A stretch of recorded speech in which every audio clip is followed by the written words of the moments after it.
పూరా లోకల్. నమస్తే, welcome to పూరా లోకల్.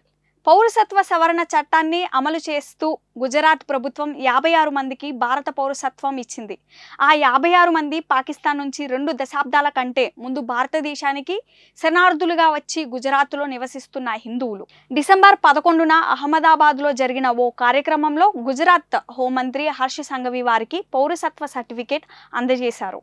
భారత పౌరులుగా అధికారిక గుర్తింపు పొందిన వారికి హోంమంత్రి శుభాకాంక్షలు చెప్పారు. హాయిగా నవ్వండి, ఇప్పుడు మీరు ఈ గొప్ప భారతదేశపు పౌరులంటూ వారిలో ఉద్వేగాన్ని తగ్గించారు. ఎన్నో ఏళ్లుగా పౌరసత్వం గుర్తింపు కోసం ఎదురు చూస్తున్న ఆ శరణార్థులకు ఈ చర్య ఊరట కలిగించింది.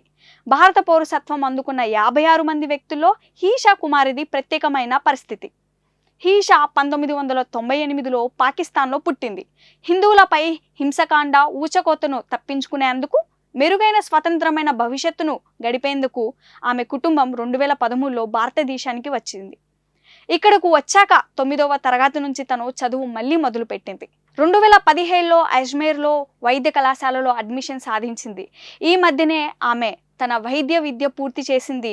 వైద్యురాలిగా వృత్తి జీవితాన్ని ప్రారంభించడానికి సిద్ధమవుతోంది. భారత పౌరసత్వం సాధించడం ఆమెను ఉద్వేగానికి గురి చేసింది. నా అస్తిత్వాన్ని పునరుద్ధరించినందుకు ప్రధానమంత్రి నరేంద్ర మోదీకి, హోంమంత్రి అమిత్ షాకు జీవితాంతం రుణపడి ఉంటాను. ఇప్పుడు ఈ దేశ పౌరురాలిగా నేను ఎక్కడైనా దరఖాస్తు చేసుకోవచ్చు అంటూ గర్వంగా తన భారతీయ పౌరసత్వ పట్టాను ప్రదర్శించింది. CAA కింద భారత పౌరురాలిగా నమోదయ్యే ప్రక్రియను సులభంతరం చేసినట్లు గుజరాత్ హోంమంత్రి హర్ష్ సంఘవి వెల్లడించారు. గతంలో ఇలాంటి వ్యక్తులు ఢిల్లీ వెళ్లి సుదీర్ఘమైన సంక్లిష్టమైన ప్రక్రియను పూర్తి చేయవలసి ఉండేది. ఇప్పుడు ఇలాంటి అంశాలను స్థానికంగానే పరిష్కరించడానికి సుసాధ్యం చేస్తామని చెప్పారు. భారత్ నుంచి విడివడిన దేశాలలో మతపరమైన హింస కారణంగా అక్కడ బతకలేని పరిస్థితుల్లో భారత్కు శరణార్థులుగా వస్తున్న వారికి పౌరసత్వం ఇవ్వడానికి మోదీ సర్కార్ నిరంతరాయంగా పనిచేస్తోంది. 2017 నుంచి మార్చ్ 2024 వ్యవధిలో 1167 మంది పాకిస్తానీయులుగా భారత పౌరసత్వం స్వీకరించారు. వారికి ఈ 56 మందిని కలిపితే ఆ సంఖ్య 1222కు చేరింది. ఒక గుజరాత్లోనే గత 6 నెలల్లో 50 మందికి పైగా పాకిస్తానీ హిందువులు భారత పౌరసత్వం స్వీకరించారు.